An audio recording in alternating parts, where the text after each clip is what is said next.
Nobody in that ballroom expected the silence to come from Elvis Presley. Not the producers who had built Hollywood into an empire, not the actors whose faces filled every movie theater in America, not the journalists waiting outside the mansion gates hoping to catch a photograph worth tomorrow's front page. And certainly not Audrey Hepburn. Because by the end of that unforgettable evening, the king of rock and roll, the young man who could command thousands of screaming fans with a single smile, would stand completely speechless in front of the most graceful woman in Hollywood. But this was never really a story about dancing. It was a story about two people carrying invisible burdens behind unforgettable smiles. A story about fear disguised as confidence, and kindness powerful enough to break through it. Sometimes history is not written by wars, elections, or awards. Sometimes it is written by a conversation that almost never happened. The California sun had already disappeared behind the Beverly Hills hills, leaving the sky painted in deep shades of gold and violet. One by one, expensive automobiles climbed the winding road toward the magnificent Wallace estate. Their polished bodies reflected the glowing lights surrounding the mansion like moving mirrors. Uniformed attendants hurried to open doors. Elegant women stepped onto the marble entrance, wearing gowns that looked as though they belonged inside museums. Men adjusted perfectly tailored tuxedos before disappearing beneath towering archways illuminated by hundreds of crystal lanterns. Everything about the mansion announced one simple message: power lived here. Inside, the atmosphere felt almost unreal. Crystal chandeliers floated above polished marble floors. Fresh roses imported from Europe filled enormous silver vases. Soft jazz drifted through the ballroom, while waiters moved almost invisibly between guests, carrying silver trays loaded with champagne, crystal glasses, and carefully prepared delicacies. The wealth was impossible to ignore. Yet something even more valuable filled those halls: influence. One conversation inside this mansion could launch a career. Another could quietly destroy one. Hollywood had gathered beneath a single roof. Academy Award winners laughed beside legendary directors. Powerful producers whispered about future films worth millions. Every smile hid opportunity. Every handshake carried purpose. Every introduction could change someone's future forever. To most people, it looked like paradise. To many inside, it felt like a performance that never ended. Near the grand piano, Frank Sinatra entertained a crowd with effortless charm. Across the terrace, Cary Grant had 3 different conversations at once, without ever appearing rushed. Grace Kelly moved through the room with the elegance that would later make her a real princess. The brightest stars on earth had gathered together, yet, strangely, the 2 people who attracted the most attention weren't speaking to anyone. Near the enormous French windows overlooking the gardens stood Elvis Presley. Only a few years earlier, nobody outside Memphis knew his name. Now, the entire world did. His records shattered sales charts. His concerts caused hysteria. Young men copied his hairstyle. Young women fainted simply watching him walk across a stage. Parents blamed him for destroying traditional values. Teenagers believed he represented freedom itself. No performer in America inspired stronger emotions. People either loved Elvis Presley or feared what he represented. Very few felt anything in between. From across the ballroom, he looked exactly as newspapers described him: confident, relaxed, charismatic. The kind of man who belonged wherever people were watching. But appearances can become extraordinary liars. Behind the famous smile lived a young man whose confidence disappeared the moment music stopped. Concert stages never frightened him. Thousands of screaming fans never frightened him. Hollywood frightened him. Music had never asked him to become someone else. Hollywood did. Every film set reminded him that he wasn't trained like the actors surrounding him. Every review questioned whether he deserved to stand beside performers who had spent decades mastering their craft. Every elegant gathering like this one quietly whispered the same terrifying question inside his mind. Do you truly belong here? Or are you simply a singer pretending to be an actor? Nobody heard that question. It existed only inside his thoughts. He picked up a glass of Coca-Cola from a passing waiter and slowly walked toward the French windows. Outside, fountains shimmered beneath moonlight. The gardens looked peaceful, silent. For a few precious moments, he allowed himself to disappear from the noise behind him. He watched the water dancing beneath hidden lights. Sometimes he missed simpler days. Days before magazine covers, before screaming crowds, before every stranger expected him to be extraordinary. He smiled quietly to himself. Funny, he whispered beneath his breath. The more people know your name, the harder it becomes to know yourself. No one heard him. No one except the night beyond the glass. Across the ballroom, another famous guest had unknowingly noticed him several minutes earlier. Audrey Hepburn stood surrounded by directors, actors, producers, and photographers, eager for even a few seconds of conversation. She answered every question politely. She smiled for every greeting. She thanked everyone who congratulated her latest success. To the people surrounding her, she looked completely comfortable. She wasn't. She had never enjoyed becoming the center of attention. The world believed elegance came naturally to Audrey Hepburn. What most people never realized was that kindness demanded far more courage than elegance ever could. She noticed things other people ignored. The nervous waiter afraid of dropping a tray. The young actress standing alone near the staircase hoping someone might include her. The elderly musician quietly adjusting his violin before another performance. And tonight, she noticed someone else. Someone the rest of the room seemed strangely unable to see. Elvis Presley wasn't talking. He wasn't laughing. He wasn't trying to impress anyone. He looked lonely. Not physically, emotionally. There was a sadness hidden behind his polite smile that reminded Audrey of something she knew all too well. Success could fill a room. It could never guarantee someone to stand beside you inside it. She watched him for another moment. He wasn't pretending to enjoy himself. He wasn't pretending to be miserable either. He simply looked like someone searching for a place where he could finally breathe. Audrey understood that feeling better than almost anyone. There had been evenings when thousands applauded her performances, only for her to return home feeling completely alone. The applause always ended. Silence remained. Perhaps that was why her attention refused to leave the young singer standing beside the windows. She smiled softly. One of her friends noticed. "What are you looking at?" Audrey answered without taking her eyes off him.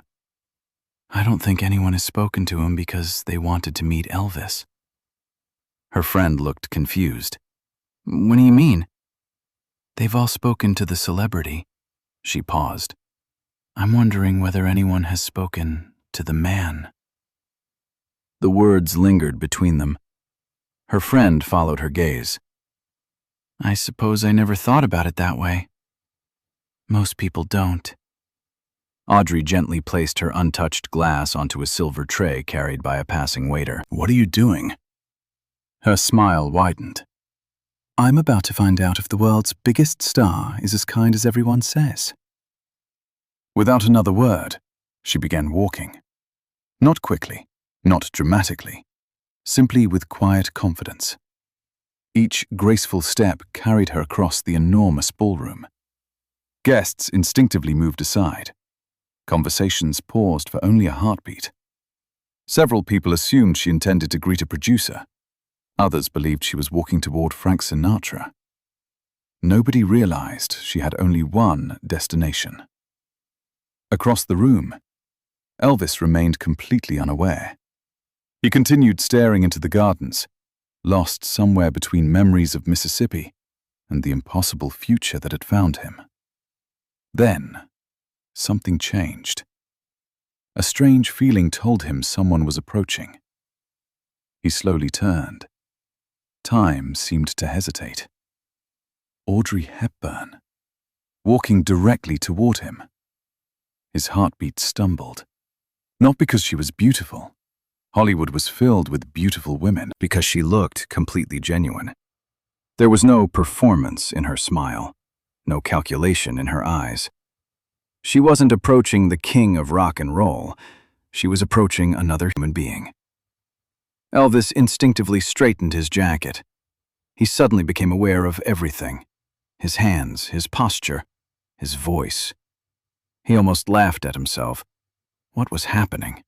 He had performed before tens of thousands of people without fear, yet one graceful woman crossing a ballroom somehow made his pulse race faster than any concert ever had.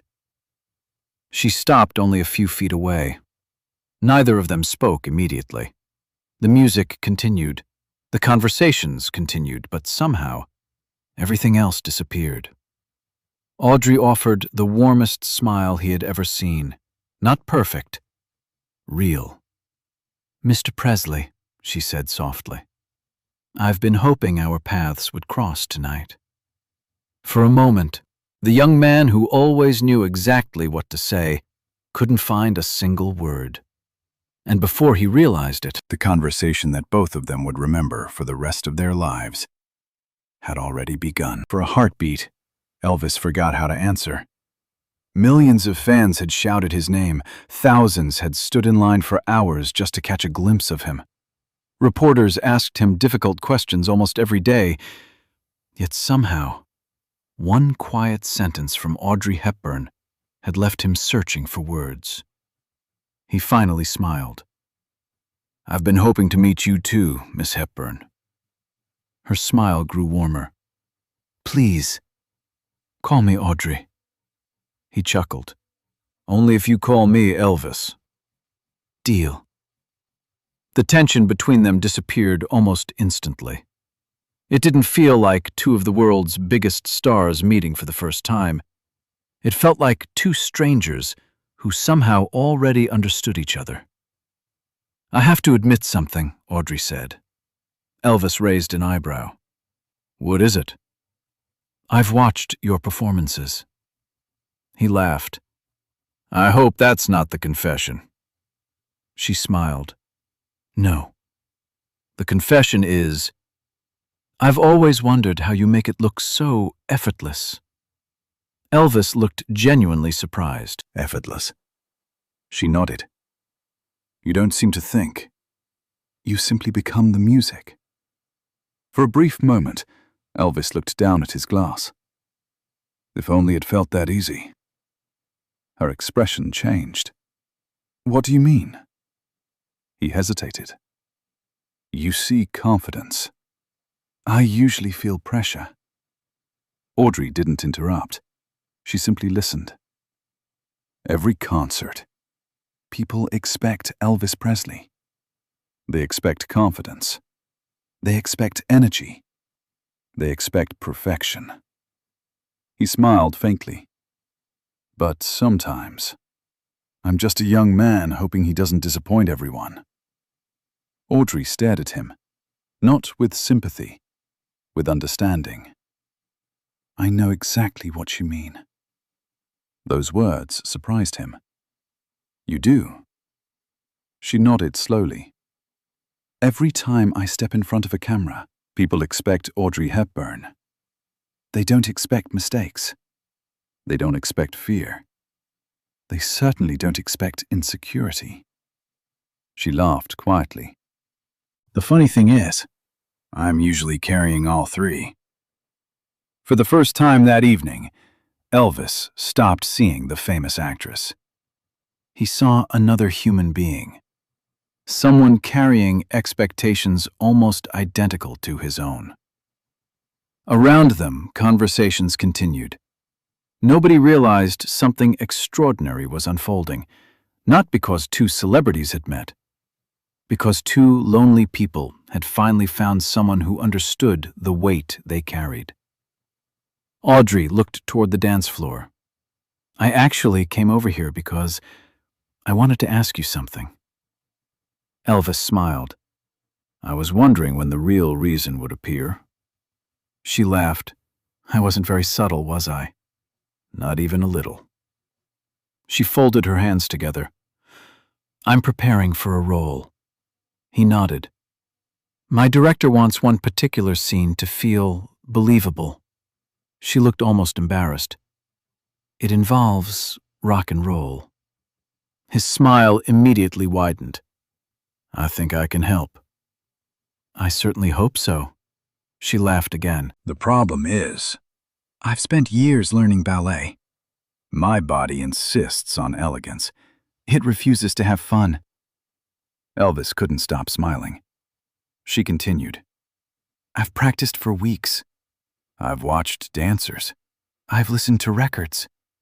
And every single time, I look completely ridiculous. He laughed. Now that. I would actually like to see. She pointed playfully at him. I was hoping you wouldn't say that. I had to. So? She took a slow breath. Would you teach me? Elvis didn't answer immediately. Instead, he looked directly into her eyes. There wasn't a trace of pride there. No celebrity ego. No expectation.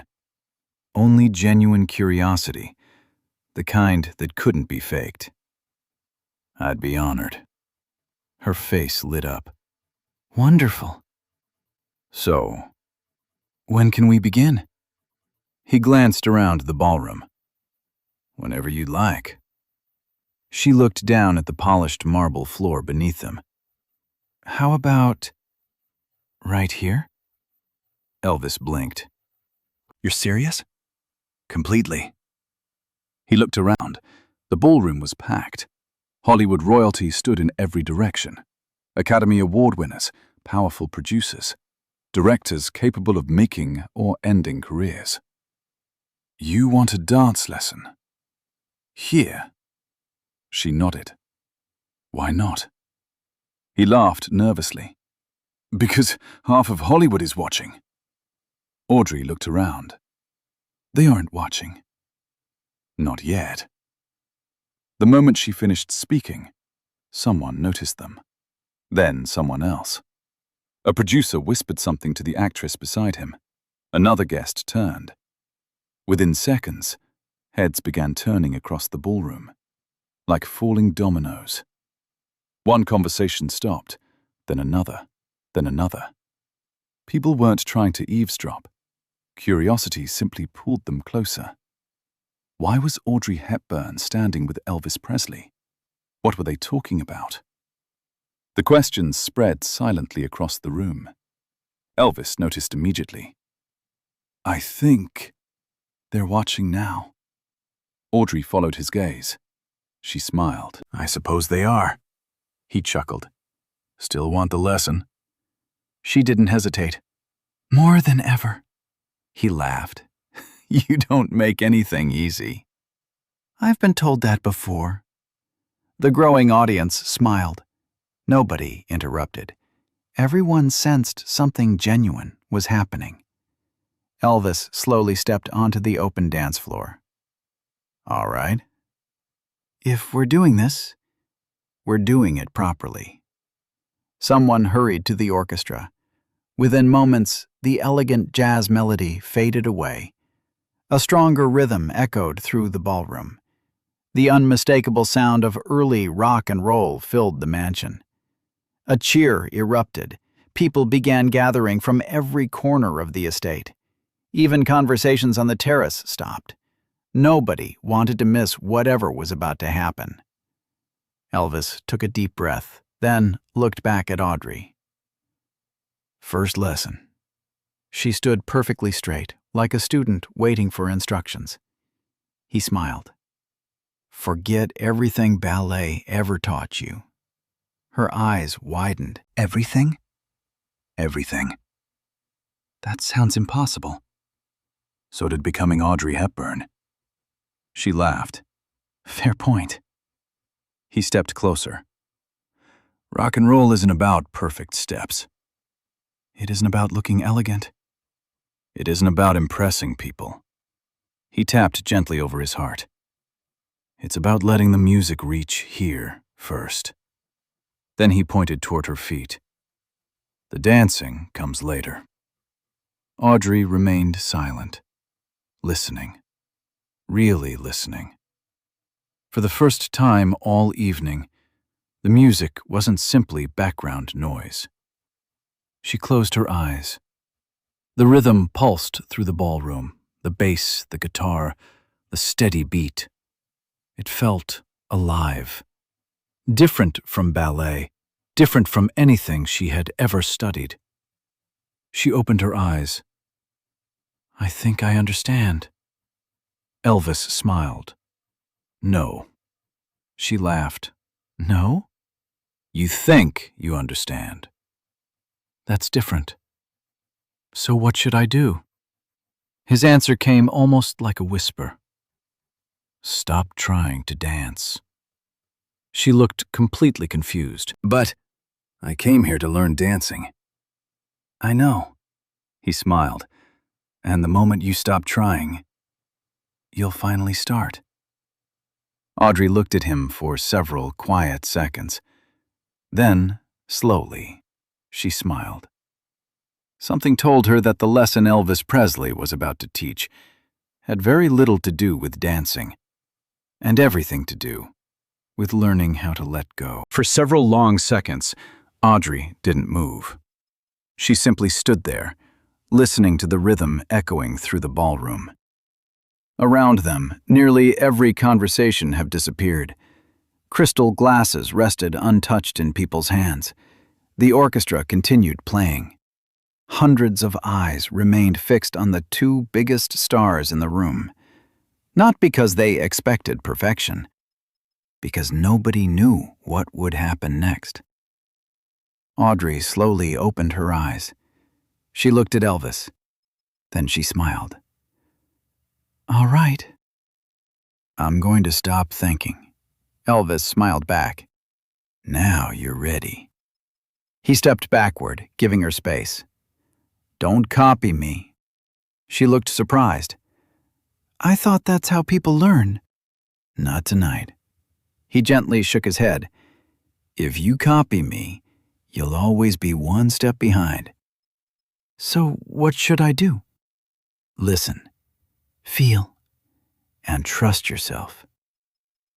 The words sounded almost too simple, yet something about the way he said them made Audrey believe every one of them. The music grew louder.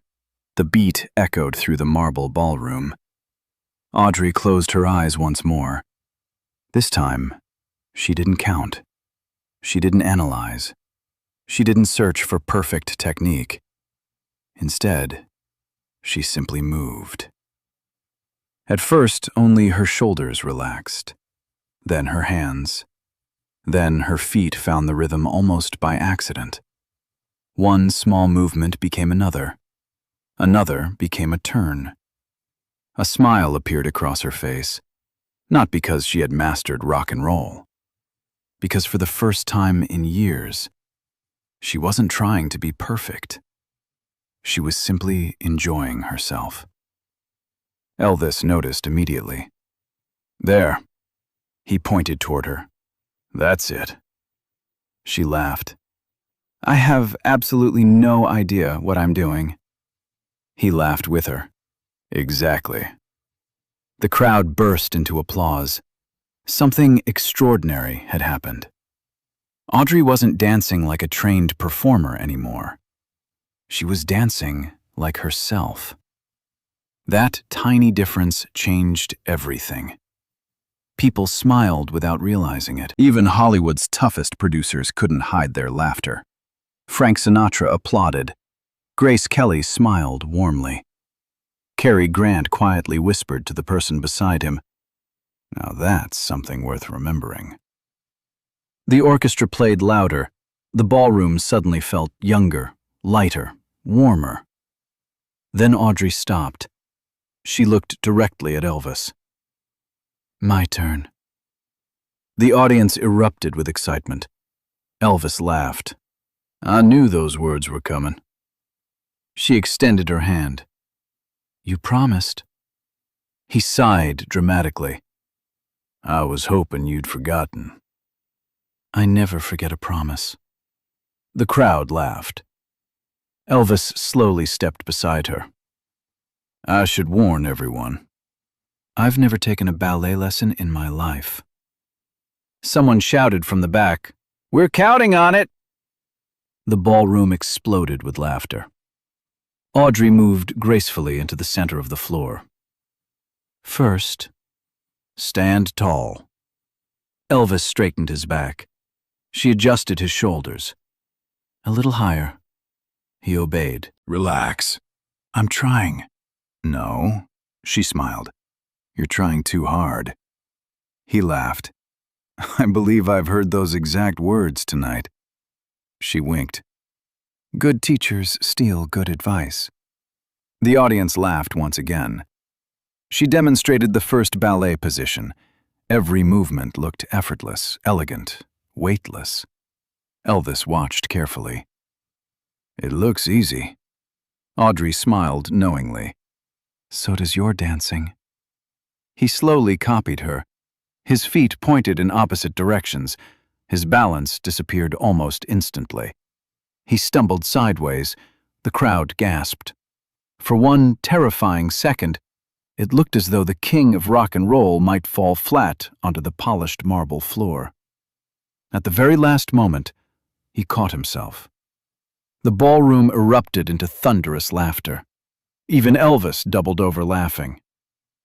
"I think my legs have declared independence." Audrey laughed so hard she wiped tears from her eyes. "I've never seen ballet performed quite like that." The audience applauded anyway. Not because he succeeded, because he refused to hide his failure. Again, Audrey corrected him. Again, he lost his balance. Again, everyone laughed. But with every attempt, he improved. Only a little, yet enough to keep trying. After several minutes, something unexpected happened. Nobody cared whether Elvis became a good ballet dancer. Nobody cared whether Audrey mastered rock and roll. The lesson had quietly become something much bigger. It wasn't about dancing anymore. It was about courage. The courage to look foolish. The courage to become a beginner again. The courage to fail while the whole world watched.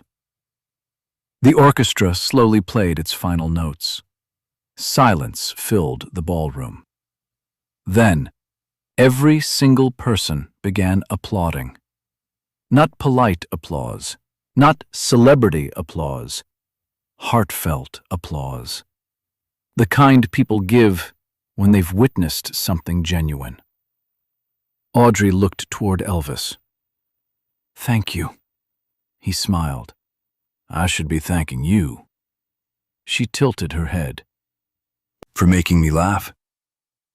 For reminding me that perfection isn't nearly as interesting as honesty."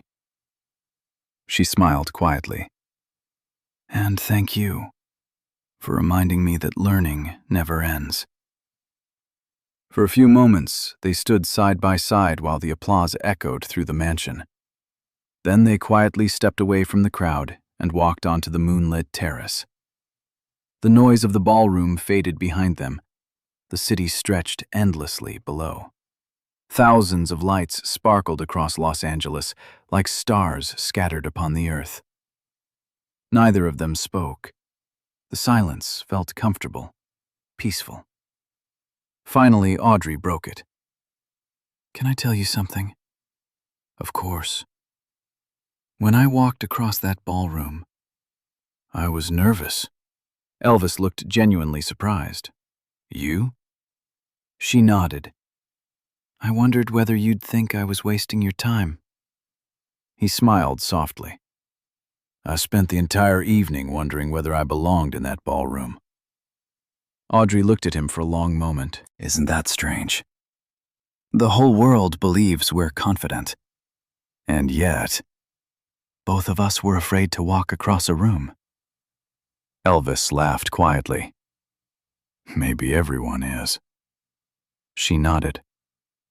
I think you're right. A cool breeze drifted through the gardens. The fountains below reflected the moonlight.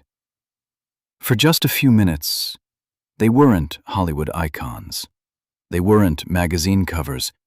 They weren't celebrities. They were simply two people sharing an honest conversation. Audrey looked toward the city. You know what I've learned tonight? What?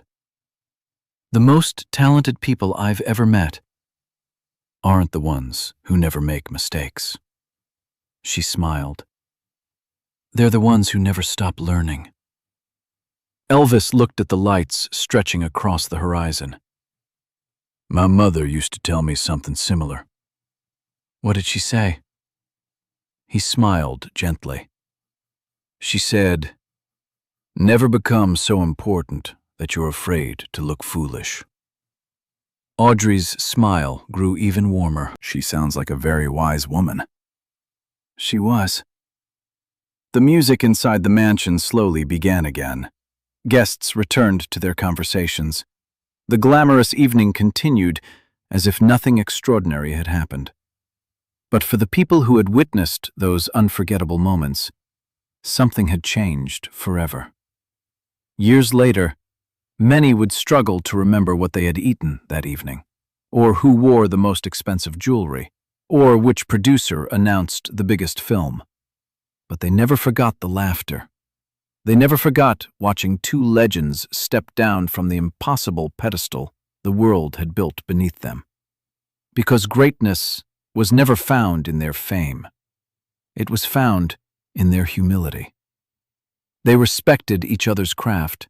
They encouraged one another without jealousy. They laughed at themselves without embarrassment. And in doing so, they reminded everyone in that ballroom of a truth that remains just as powerful today. Titles fade. Awards gather dust. Fame belongs to one generation before passing to the next. But kindness, humility, and the courage to remain a student no matter how successful you become, those things never grow old. Perhaps that is why the memory of that extraordinary evening never disappeared.